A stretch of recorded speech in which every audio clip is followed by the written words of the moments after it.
દાખલા નંબર 7 માં શું કીધું છે તો કે ભાઈ એક ટોપલીમાં 3 સફેદ, તો કે દાખલા નંબર 7 એમાં ભાઈ કુલ કેટલા છે તો કે ભાઈ સફેદ કેટલા છે, સફેદ કુલ છે 3 અને ગુલાબી કુલ છે 5. બરાબર છે, સફેદ ફૂલ કેટલા છે 3 અને ગુલાબી ફૂલ છે 5. એમાં પહેલો પ્રશ્ન પૂછ્યો છે કે એક જ રંગના 3 ફૂલ, એક જ રંગના 3 ફૂલોની પસંદગી. હવે સાંભળો, જ્યારે અથવાનો શબ્દનો પ્રયોગ કરવાનો થાય ને, કારણ કે 12મા ધોરણમાં આપણે ભાગ બીજામાં સંભાળવામાં આ જ વસ્તુ આવશે. જ્યારે તમારે અથવા શબ્દનો પ્રયોગ કરવાનો થાય એટલે સરવાળો આવશે અને અને શબ્દનો પ્રયોગ કરવાનો થાય એટલે ગુણાકાર આવશે. ફરીથી એકવાર, અથવા શબ્દનો પ્રયોગ કરવાનો થશે એટલે શું આવશે તો કે સરવાળો, અને શબ્દનો પ્રયોગ કરવાનો થશે એટલે આવશે ગુણાકાર. તો આમાં તમને કીધું કે એક જ રંગના હોય તો આમ કહી શકાય કે કાં તો 3 એ 3 ફૂલ કેવા હશે, સફેદ હશે, અથવા 3 એ 3 ફૂલ કેવા હશે, ગુલાબી હશે. કારણ કે તમને એવું કીધું છે કે એક જ રંગના ફૂલ હોવા જોઈએ અને કેટલા તો કે 3 ફૂલ હોવા જોઈએ. તો એમ કહી શકાય કે કાં 3 એ 3 ફૂલ સફેદ હશે, અથવા જો વચ્ચે શબ્દ આવ્યો અથવા 3 એ 3 ફૂલ કેવા હશે, ગુલાબી. તો આપણે કહી શકાય કે કાં તો 3 ફૂલ કેવા હશે, સફેદ હશે, અથવા 3 ફૂલ કેવા હશે, ગુલાબી હશે. તો કુલ પસંદગી કેટલી? કુલ પસંદગી બરાબર 3 ફૂલ છે સફેદ, એમાંથી 3 એ 3 કાઢવો હશે સફેદ, અથવા એટલે પ્લસ 5c3, 3c3 એટલે 1 પ્લસ 5c3 ની ગણતરી કરો એટલે નીચે શું થશે 3 ગુણ્યા 2 ગુણ્યા 1 અને ઉપર 3 આંકડા એટલે 5 ગુણ્યા 4 ગુણ્યા 3 1 પ્લસ 10 બરાબર આવ્યા 11. અને બીજો પ્રશ્ન એવો પૂછ્યો છે રંગના 2 ફૂલો, જુદા રંગના 2 ફૂલોની પસંદગી. હવે જો 2 જુદા રંગના હોય તેનો મતલબ એવો કે એક સફેદ હશે અને એક કેવું હશે, ગુલાબી. વચ્ચેનો શબ્દ અને આવ્યો. 2 જુદા રંગના છે એનો મતલબ એવો કે પેલું સફેદ હોય તો બીજું કેવું હોય, ગુલાબી. તો આમ લખાય કે ભાઈ એક સફેદ ફૂલ હશે અને એ કેવું હશે, ગુલાબી ફૂલ હશે. તો પસંદગી કેટલા પ્રકારે થાય તો કે કુલ પસંદગી, જો એક સફેદ છે એટલે 3 માંથી એક સફેદ હશે અને એટલે ગુણાકાર 5 માંથી એક ગુલાબી હશે, 3c1 એટલે 3, 5c1 એટલે 5 એટલે કુલ પસંદગી કેટલી થાય તો કે 15 થાય. ત્યાર પછી છે દાખલા નંબર 8. દાખલા નંબર 8 માં શું કહે છે તો કે ભાઈ 52 પત્તાની જોડમાં 2 પત્તાને યાદચ્છિક રીતે પસંદ કરવામાં આવે છે. એમાં પહેલો પ્રશ્ન છે કે 2 પત્તા લાલના કેટલી રીતે પસંદ કરી શકાય?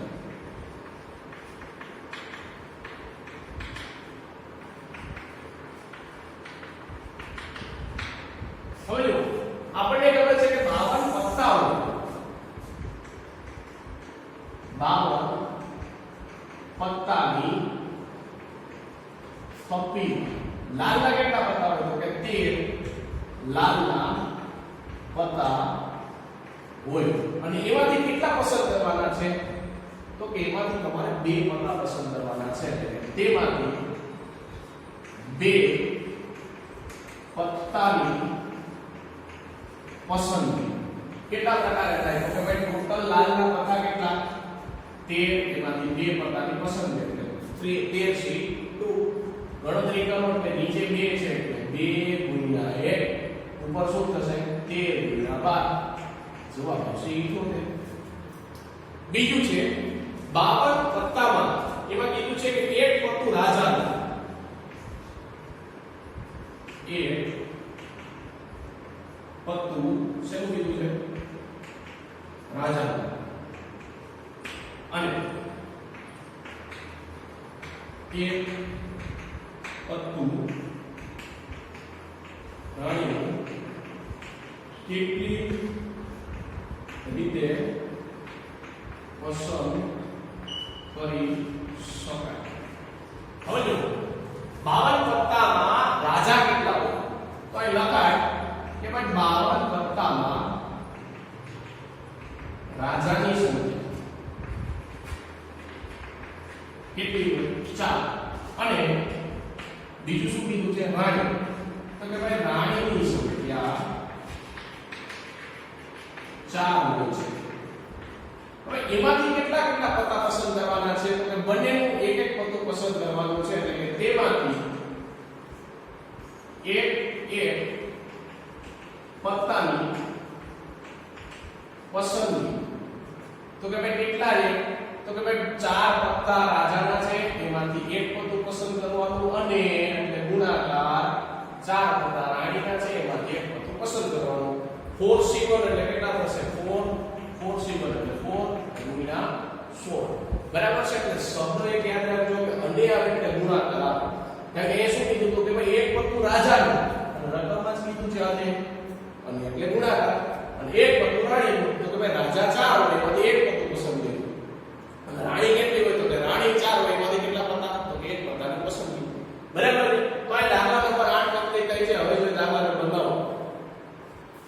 9 માં એક બેંકના 9 કર્મચારી તો કે ભાઈ કુલ કર્મચારી કેટલા છે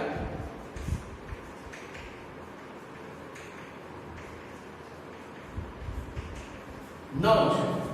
એમાં એવું કીધું કે 6 કારકુન છે કારકુન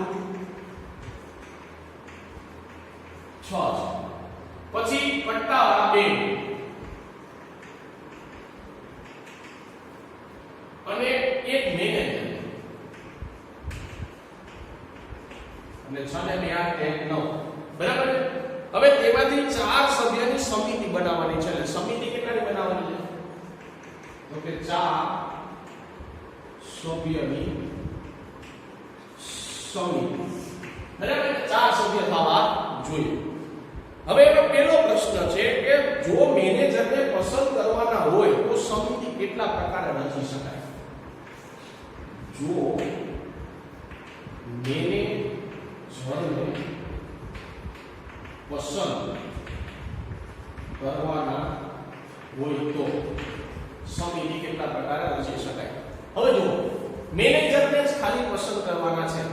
એક તો મેનેજર ફિક્સ છે કે મેનેજર પસંદ થવો જોઈએ. તો ટોટલ મેનેજર કેટલા તો કે એક અને એમાંથી એક જ મેનેજર આવવો જોઈએ એટલે કુલ પસંદગી તો કહી શકાય કે ભાઈ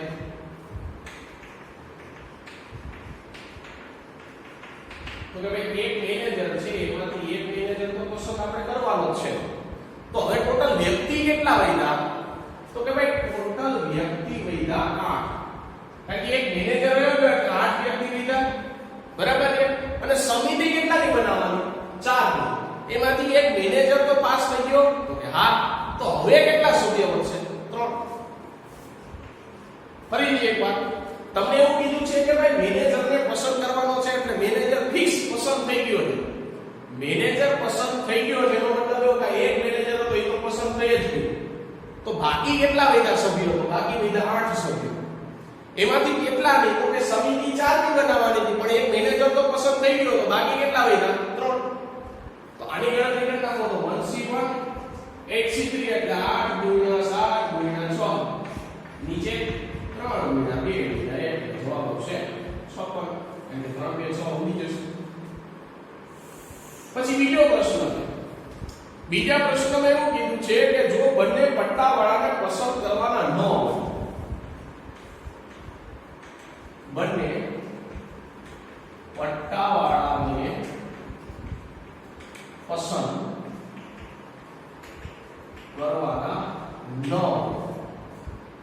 અને મેનેજરને પસંદ કરવાના છે અને મેનેજરને પસંદ કરવાના હોય તો સમિતિ કેટલા પ્રકાર આપણે બનાવી શકાય? તો હવે સમજો, પટ્ટાવાળાને તો પસંદ જ કરવાના, પટ્ટાવાળા કાઢના, બરાબર છે. મેનેજરને તો પસંદ કરવાના છે, તો પેલા લખી નાખો ભાઈ કુલ પસંદગી. મેનેજર તો પસંદ કરવાનો છે મુઈનો. હવે કેટલા સભ્ય બનશે? તો કે ભાઈ પટ્ટાવાળાને કાઢી નાખો તો હવે સભ્ય વધે 6 અને કેટલાની સમિતિ બનાવવાની? 4 ની. એમાંથી એક મેનેજર તો આવી ગયો તો હવે વધશે 3. ચાલો સાદું આપો 1 અહીંયા 6 ગુણ્યા 5 ગુણ્યા 4 નીચે શું થશે? 3 ગુણ્યા 2 ગુણ્યા 1 3 ગુણ્યા 6 જવાબ આવશે 20. ફરી એકવાર બેમાં ગડબડ ગોટું નહીં કરતા. પેલા દાખલામાં તો મેનેજર પસંદ કરવાનો હતો એટલે એક મેનેજરમાંથી એક મેનેજર થઈ ગયો તો બાકી કેટલા સભ્ય વધ્યા? 5 અને સમિતિ 4 ની હતી, એક મેનેજર આવી ગયો એટલે હવે વધે 3. આમાં શું છે? પટ્ટાવાળાને નથી લેવાનો, પટ્ટાવાળાને કાઢી નાખો તો મેનેજર તો લેવાનો છે 1C1. તો હવે સભ્ય કેટલા વધે? તો કે ભાઈ પટ્ટાવાળો નીકળી ગયો તો હવે વધે 6. સમિતિ 4 ની હતી, એક મેનેજર આવી ગયો, ઘટે કેટલા? 3. બરાબર. ચાલો એના પછી 10મો દાખલો. 10મા દાખલામાં તમે શું કીધું? તો કે એક ઓફિસમાં નોકરી કરતા 8 કર્મચારી છે. એટલે ભાઈ કુલ કર્મચારી કેટલા છે? 8. એમાં સ્ત્રી કેટલી છે? 3. તો પુરુષ કેટલા છે? તો કે ભાઈ 8 માંથી 3 છે એટલે પુરુષ 5 જ થવાના છે. તો હવે પ્રશ્ન પૂછ્યો છે કે તાલીમ હેતુથી 3 સભ્યની પસંદગી કરવાની છે તો સમિતિ કેટલાની બનાવવાની છે? 3 ની. ઓમાં 4 આમાં 3 છે, બરાબર છે. પણ પસંદગી એવા પ્રકારે કરવાની છે કે ઓછામાં ઓછી એક વ્યક્તિ તો પુરુષ હોય. હવે આ શબ્દ ખાસ ધ્યાનમાં રાખો, પુરુષ અને સ્ત્રી.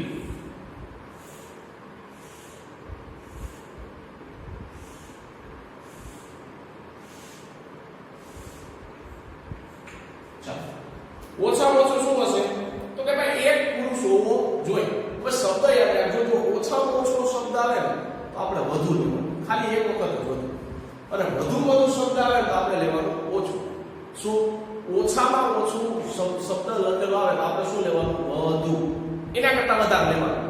તો આ તમને કીધું ઓછામાં ઓછો એક પુરુષ હોવો જોઈએ. તો કાં તો એક પુરુષ હશે, કાં તો 2 પુરુષ હશે અને કાં તો 3 પુરુષ હશે. બરાબર. હવે સમિતિ કેટલાની બનાવવાની? 3. તો ઓટોમેટિક અહીંયા એક હોય તો અહીંયા કેટલા હોય? 2 તો 3 થાય. અહીંયા 2 હોય તો 1 અને અહીંયા હોય તો 0. તો કે ભાઈ કુલ પસંદગી કેટલી થશે? તો કે કુલ પસંદગી થશે તો કે ભાઈ પુરુષ કેટલા હતા? તો કે 5. એમાંથી કેટલો પુરુષ હશે? તો કે 1 અને એટલે ગુણાકાર. સ્ત્રી કેટલી હતી? 3. એમાંથી થશે 2 ની પસંદગી. અથવા આવું થઈ શકે ને કે ભાઈ 5 માંથી કેટલા પુરુષ હતા? 2 અને 3 માંથી એક સ્ત્રી હતી. અથવા 5 માંથી 3 પુરુષ હતા અને 3 માંથી એક સ્ત્રી હતી. તો આનું તમે સાદું રૂપ આપશો એટલે IC1 3C2 એટલે 3 પ્લસ IC2 એટલે કે 5 2 10 સોરી 5 ચોક 20 એટલે 10 3C1 એટલે 3 IC3 નું તમે સાદું રૂપ આપશો એટલે થશે કરી લે 5 ગુણ્યા 4 ગુણ્યા 3 છેદમાં 3 ગુણ્યા 2 ગુણ્યા 1 એમાં 10 થશે અને 3C0 એટલે 1. બરાબર છે. એટલે કે 5 તેરી 15 10 તેરી 30 10 એકા 10 અને ટોટલ કરશો એટલે જવાબ આવશે 55. બરાબર છે. તો કે ભાઈ કુલ પસંદગી કેટલી થશે? 55. ત્યાર પછી તો છેલ્લો દાખલો 11. 11 માં શું કીધું છે? તો કે ભાઈ એક વ્યક્તિને 6 મિત્ર છે. એટલે કુલ મિત્ર કેટલા છે? 6 છે. એમાં એવું કીધું કે તેમાંથી ઓછામાં ઓછો એક મિત્રને પોતાની ઘરે કેટલા પ્રકાર આમંત્રણ આપી શકાય. જો શબ્દ આવ્યો ઓછામાં ઓછું એટલે એક તો હોવો જોઈએ, કાં તો 2 હશે, કાં તો 3 હશે, કાં તો 4, કાં તો 6 એ 6. તો આ લખી શકાય કે કુલ પસંદગી કેટલા થશે? તો કે કાં તો 6 માંથી એક મિત્ર ઘરે આવશે, અથવા 6 માંથી 2 મિત્ર આવશે, અથવા 6 માંથી 3 મિત્ર આવશે, અથવા 6 માંથી 4 મિત્ર આવશે, અથવા 6 માંથી 5 મિત્ર આવશે, અથવા 6 માંથી 6 એ 6 મિત્ર આવશે. કારણ કે તમને શબ્દ આપ્યો છે ઓછામાં ઓછો એક મિત્ર આવવો જોઈએ. તો ઓછામાં ઓછો એક એટલે એનો મતલબ શું થાય? એના કરતા તો વધારે તો હશે જ. બરાબર? આની ગણતરી તમારે તમારી રીતે ગણવાની છે. તો અહીંયા આપણો વિડિયો લેક્ચર પૂરો થાય છે. નેક્સ્ટ વિડિયો લેક્ચરમાં આપણે દાખલા નંબર 12 થી ચાલુ કરશે. અને આજે જેટલા દાખલા ગણાવેલા છે એ દાખલા તમારે તમારી નોટબુકમાં સારા અક્ષર લખવાના છે. Thank you.